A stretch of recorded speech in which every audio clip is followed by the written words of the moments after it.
If you or someone you love is experiencing mental health challenges, talk to someone you trust.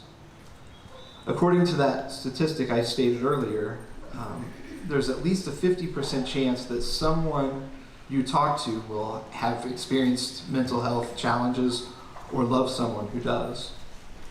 So that's not bad odds. While I was writing this message, I was also messaging with a friend on Facebook and telling him that I had just been released from the hospital for suicidal thoughts. And he was sympathetic, and he understood more than he wanted to admit. He shared that he also was struggling. So, you may find yourself in that type of situation. When you share, someone may share back with you. And also, my third point is to seek help or help someone else. And as Barack Obama said, there should be no shame in seeking help for mental illnesses. Please don't let shame stand in the way of getting help. The more I've been open, the more people have responded with kindness, support, love, and understanding. And I've even been thanked for being vulnerable. It's kind of like a positive feedback loop. The more I share my experiences, the more people are understanding and respond with kindness. So it makes me more willing to share. And though I've been hesitant at times to share my struggles, thankfully I was open this time around and shared with my wife, and we caught it early, and now I am on the path to healing. And one component of my healing has been working hard to remember these three truths, and I want you guys to remember this too. That I am enough, that I am valuable, and that I am not alone. And can we all say that together? Together with me, I'll say it. Say, I am enough. I am enough. I don't believe that. All right, one more time. I am enough. I am enough. I am valuable. I am valuable. And I am not alone. And I am not alone. And now I want you to believe that in your heart. And also believe that it's okay not to be okay. And please always have hope. Thank you.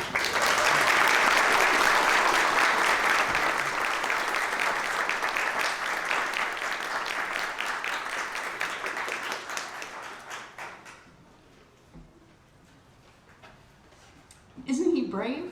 Yes.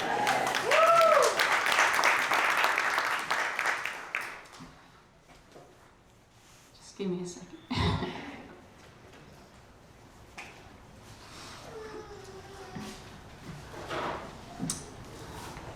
Raise your hand if you have the honor of having someone in your life that has mental illness and you've been a part of caring for them.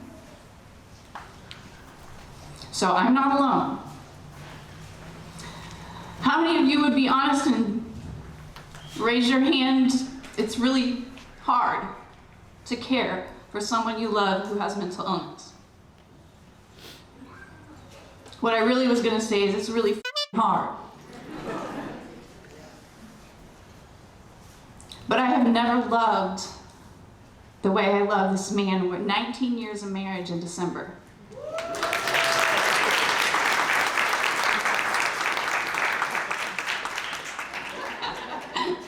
You guys, it's important that when you help care for someone that you care for yourself, and this has become very, very, very important for me to say.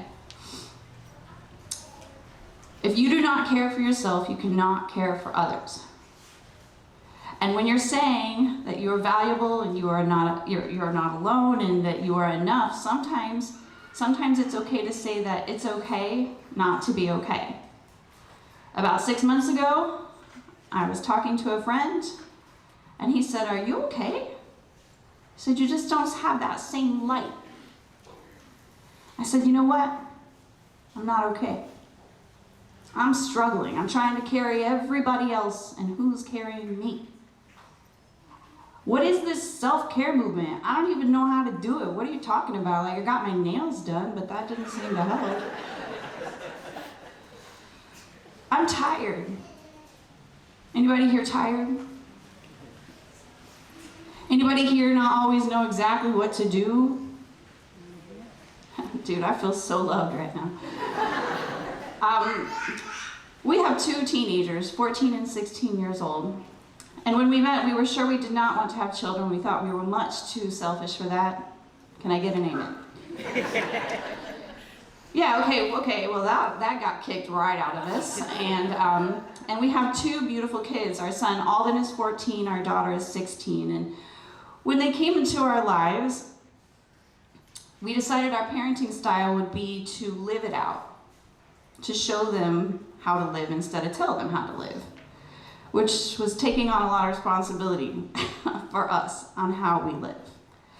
So how we chose to live is just to make our whole life commitment to love people, no matter where they're at. It's like literally our family value and our mission is to love people. Now, I didn't know he had bipolar for 10 years. I just thought, wow, this is a rough ride. Real rough, right? But what I want to tell you is our kids have watched us learn and educate ourselves and educate others to break the stigma about the great life you can have with mental illness. And our kids, if they were here, they're in Puerto Rico putting roofs on houses. Yeah. They would love to be here with us and tell you all how proud they are of us. Our daughter spent some time in the hospital last summer because social media is bad. We were brave enough to take away our phone for a year and we have our daughter back. I'm just trying to tell you, just be brave, take that stuff away. It's crazy, it'll drive everybody insane and cause a lot of loss of life. If you're a caretaker, care for yourself, and I don't know, that's really personal, but I need you to figure it out because you're on the long haul, like you gotta make it to the end. And that's what you guys are gonna do is walk today. I'm supposed to tell you that if you go around 3 times, that's a true 5K. So all you overachievers. I'm gonna leave you guys with a story because I think stories are the best way for people to remember. My husband and I are muralists and artists, and we really feel like people are art. I feel like each person I meet is a beautiful work of art. And so we have put "You Are Beautiful" on the side of buildings. Anybody ever see that somewhere? You are beautiful? Okay, great. Okay, that high, that's, yeah. We love to encourage people, and 6 months ago, we walked into a coffee shop in Chicago called Sip of Hope. Clever, right? So what do you think's going on in there? Well, the baristas are mental health certified, and it's a mental health resource to the community and a nice cup of joe. I think it's the greatest idea that anyone's ever had. So we want to bring that model to Indianapolis, and we're looking for a space, and we're raising money, and we believe that the model of just having a place that is safe and not intimidating. Sometimes people will come to a coffee shop when they may not go to the doctor, but they may leave going, hey, I gotta go to the doctor, right? And that's okay. So that's what we're trying to do here in Indianapolis, so keep us all in your thoughts and prayers and wallets and all that. I'm gonna leave you with a story because painting on walls and encouraging people is a true obsession of mine, and I think it's a beautiful addiction, and I'll take it. This man is very patient, very kind, the greatest dad, the greatest husband in the world, and he's really patient. Did I say that? He's really patient. I'm special, and he's really patient. So we drive by walls, and I'm like, that wall wants something on it. And he's like, okay, take a picture, we'll Photoshop it. And I'm like, no, Dave, wait. No, like, the wall I just saw needs something on it today. And he was like, wow, we have like 2 hungry teenagers in the back, nobody's eaten, it's late, I love you. And I said, no, it's really important, like right now. So we were at 10th and Rule. Anybody been up at 10th and Rule? It's a hood, it's awesome. Lots of things going down there. But at the top of the building was a blank space. And in my heart, I saw that it should say, you are beautiful. I don't know, right then, I meant it. Now, I'm not a vandal, I don't climb up on buildings and destroy property. Thank you. I'm an artist. So what happened that day was we got it up there.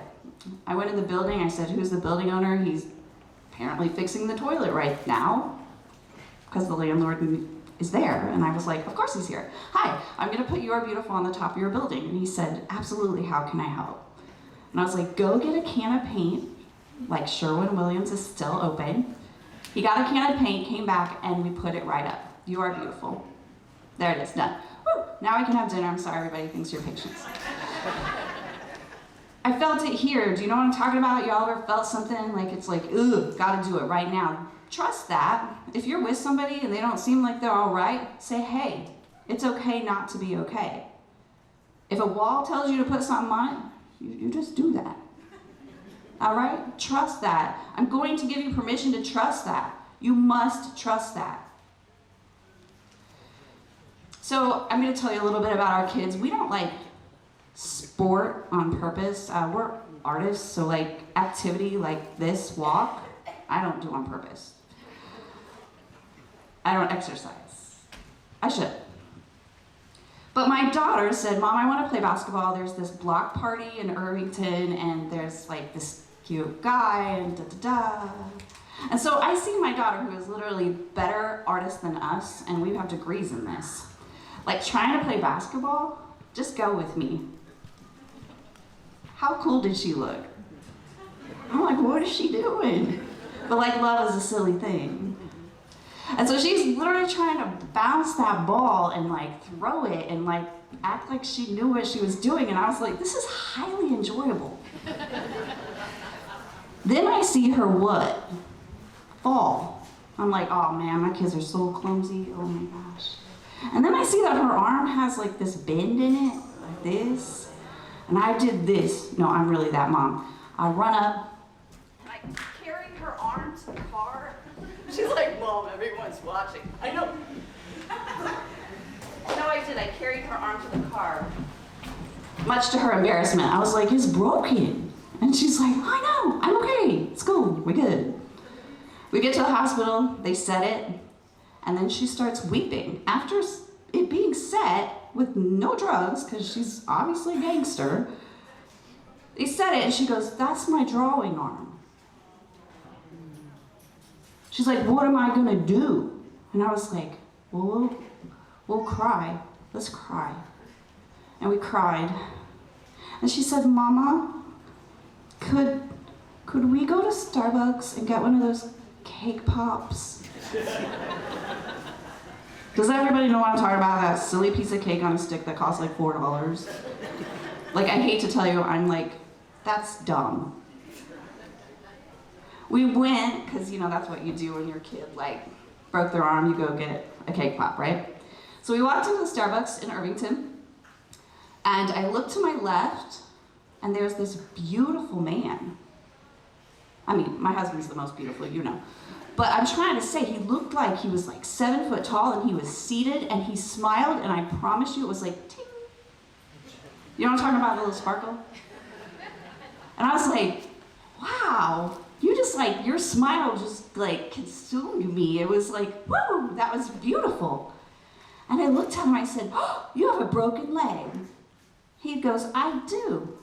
I said, my daughter has a broken arm. And I always encourage my kids to talk to strangers. What? Judge me, don't. I had her talk to this gentleman, right? And they're talking about how they're gonna be shoving things down in their cast and itching, you know, and it's gonna start smelling. You know how this goes, anybody broken anything? And it smells bad. So they were just laughing it up, and I'm buying the overpriced piece of cake on a stick. And I turned and looked and I thought, I'm doing it okay. I've got my kid talking to people and she's smiling, she stopped crying. And when I was walking back over, I saw that his other leg had been amputated. One broken leg, one amputated leg. And I have to tell you that like in my heart, I am that artist. I am that person who deeply loves. And my heart fell on the floor thinking about what kind of day he might be having. Like, I take these things for granted. I didn't know what to say, and normally I do. So this is what I do when I don't know what to say. It takes a minute, hold on. Okay. So I always dig in my purse when I don't know what to say, and I get one of these out. And I awkwardly handed it to this man. Can you see what it says? What's it say? Thank you. You are beautiful. So let's all say it together. You are beautiful. I really think he really was. He is beautiful. And he smiled, and I handed it to him, and I said, I bet you're having a hard day, but I just want you to know you're beautiful. And he took it, peeled it off, and he stuck it on his chest, and I'm like, yeah. Right? And then I saw that smile again. And then I saw him do this. 10th and rule. 10th and rule. 10th and rule. I said, what? He goes, 10th and rule. Did you put "you are beautiful" on a building at 10th and rule? My daughter's like, yeah, we just like knocked that up there like a couple weeks ago. She's proud of her crazy parents. He said, a couple weeks ago? I said, yeah. He said, you know, the day before I got on the bus, I had to go get my leg cast, and I went to the hospital, and then I was coming back to go to my home, and I got off the bus, and it wasn't there when I went to the hospital, and then it was there. He said, I was walking to end my life. He said, it just was all too hard. And I know we've all had those days when it's just too hard. But this man stood there at the corner of 10th and Rule, and that building told him something. That building told him that he's beautiful, and he's valuable, and he is enough, and he's got a lot of great work left in him, and he is still a pastor on the east side today. He said, you saved my life.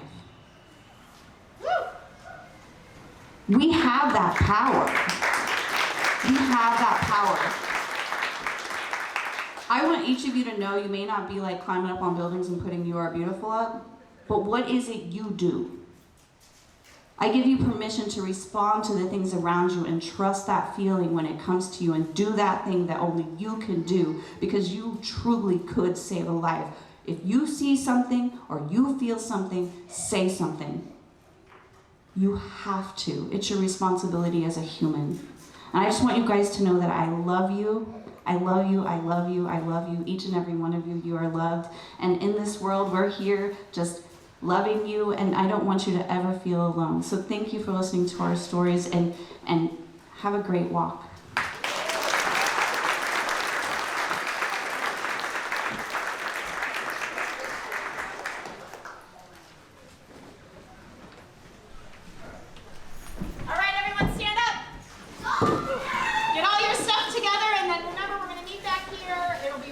Won't be too long, we'll get all the prizes out. But we're gonna meet over here to start.